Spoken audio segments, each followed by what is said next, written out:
Kerala Blasters വിസിസ് മുഹമ്മദാൻ FC മത്സരം ഇന്നലെ രാത്രി കൊച്ചി സ്റ്റേഡിയത്തിൽ വെച്ചായിരുന്നു മത്സരം അരങ്ങേറിയിരുന്നത്. തുടർച്ചയായി വിജയം മാത്രം കൈവരിച്ചിരുന്ന കേരള ബ്ലാസ്റ്റേഴ്സ് ആ മത്സരത്തിലും വിജയമല്ലാതെ മറ്റൊന്നും ആഗ്രഹിച്ചിരുന്നില്ല. നിലവിൽ കേരള ബ്ലാസ്റ്റേഴ്സ് ഒരു കളി പോലും തോൽക്കാതെ ഒരു അൺബീറ്റൻ റൺ നടത്തുകയാണ്. പക്ഷേ ഇതൊരുപാട് വൈകിപ്പോയിരുന്നു. കുറച്ചുകൂടെ മുൻപായിരുന്നുവെങ്കിൽ എത്ര മനോഹരമായിരുന്നേനെ. എങ്കിലും അടുത്ത സീസണിൽ കേരള ബ്ലാസ്റ്റേഴ്സ് വരുമ്പോൾ കൂടുതൽ പ്രതീക്ഷകൾ കേരള ബ്ലാസ്റ്റേഴ്സ് ആരാധകരിലേക്ക് വരുമെന്ന് ഉറപ്പാണ്. Ashley Westwood is the man. അതെ, തകർന്നടിഞ്ഞ കേരള ബ്ലാസ്റ്റേഴ്സിനെ കൈപ്പിടിച്ചുയർത്തുന്നത് അയാളാണ്. ഈ സീസണിന്റെ തുടക്കത്തിൽ ഏറ്റവും മോശം പ്രകടനമായിരുന്നു കേരള ബ്ലാസ്റ്റേഴ്സ് കാഴ്ചവെച്ചുകൊണ്ടേയിരുന്നത്. എന്നാൽ അതിനെയെല്ലാം മറികടന്നുകൊണ്ട് കേരള ബ്ലാസ്റ്റേഴ്സ് ആരാധകർക്ക് പ്രതീക്ഷ നൽകിക്കൊണ്ട് കേരള ബ്ലാസ്റ്റേഴ്സിനെ പിടിച്ചുയർത്തുന്നത് അയാൾ തന്നെയാണ്. ഇവാൻ എന്ന കേരള ബ്ലാസ്റ്റേഴ്സുകാരുടെ സ്വന്തം ആശാൻ പടിയിറങ്ങിയതിനു ശേഷം ഇനി മികച്ചൊരു കോച്ചിനു വേണ്ടി കാത്തിരുന്നു.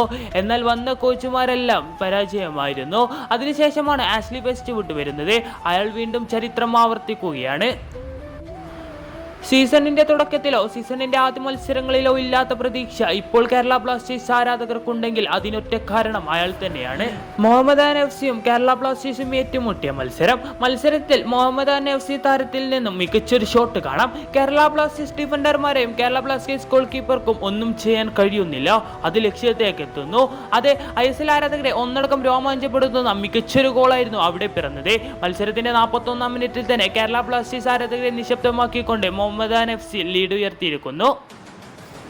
എന്നാൽ അവരുടെ ആഘോഷങ്ങൾക്ക് അധികം സമയം ഉണ്ടായിരുന്നില്ല. ഒരു ഗോളിന് തോറ്റുകിടന്ന കേരള ബ്ലാസ്റ്റേഴ്സ് വീണ്ടും ആക്രമിച്ചാണ് കളിക്കുന്നത്. മത്സരത്തിൽ 2 മിനിറ്റുകൾക്കപ്പുറം 43-ാം മിനിറ്റിൽ കെവിൻ യോക്കയിൽ നിന്നും മികച്ചൊരു പാസ്. വർണ്ണിക്കാൻ വാക്കുകളില്ല, അത്രമേൽ മനോഹരമായ ഒരു പാസ് ആയിരുന്നു അത്. അതെടുത്ത ഫ്രാഞ്ചോ അത് ലക്ഷ്യത്തേക്ക് എത്തിക്കുന്നു. കേരള ബ്ലാസ്റ്റേഴ്സ് ആരാധകർക്ക് ആശ്വാസം നൽകിക്കൊണ്ട് മത്സരത്തെ സമനിലയിലേക്ക് എത്തിച്ചിരിക്കുന്നു. അങ്ങനെ ആദ്യ പകുതി അവസാനിക്കുമ്പോൾ 1-1 സ്കോറിൽ മത്സരം അവസാനിക്കുന്നു.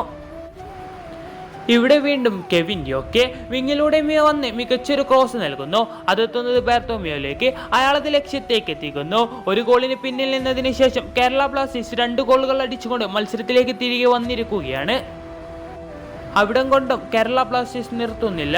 മത്സരത്തിന്റെ 72-ാം മിനിറ്റിൽ ഫ്രാൻചോയിൽ നിന്നും മികച്ചൊരു മുന്നേറ്റം കാണാം. അത് നേരെ ശ്രീകുട്ടനിലേക്ക്. അയാൾ അത് ലക്ഷ്യത്തേക്ക് എത്തിക്കുന്നു. കേരള ബ്ലാസ്റ്റേഴ്സ് ആരാധകരെ ഒന്നടക്കം ആവേശപ്പെടുത്തുന്ന നിമിഷമായിരുന്നു അത്. മത്സരത്തെ 3-1 എന്ന സ്കോറിലേക്ക് കേരള ബ്ലാസ്റ്റേഴ്സ് എത്തിച്ചിരിക്കുന്നു. അങ്ങനെ ആവേശകരമായ മത്സരത്തിൽ കേരള ബ്ലാസ്റ്റേഴ്സ് വിജയിക്കുകയാണ്. ഈ സീസണിൽ പ്ലേ ഓഫ് സാധ്യതകൾ കേരള ബ്ലാസ്റ്റേഴ്സിനില്ല. പക്ഷെ അവസാനമായുള്ള കുറച്ച് മത്സരങ്ങൾ കണ്ടാൽ ഏതൊരു കേരള ബ്ലാസ്റ്റേഴ്സ് ആരാധകനും ഒന്നുറപ്പിച്ച് പറയാം, ഈ സ്ക്വാഡുമായി മാനേജ്മെന്റ് അടുത്ത സീസണിലേക്കും വരികയാണെങ്കിൽ അടുത്ത സീസണിൽ ഒരുപാട് പ്രതീക്ഷകൾ ഞങ്ങൾക്കുണ്ട്. നാം കാത്തിരിക്കുന്ന ആ കനക കിരീടത്തിലേക്ക് വീണ്ടും പ്രതീക്ഷകൾ ഉദിക്കുകയാണ്.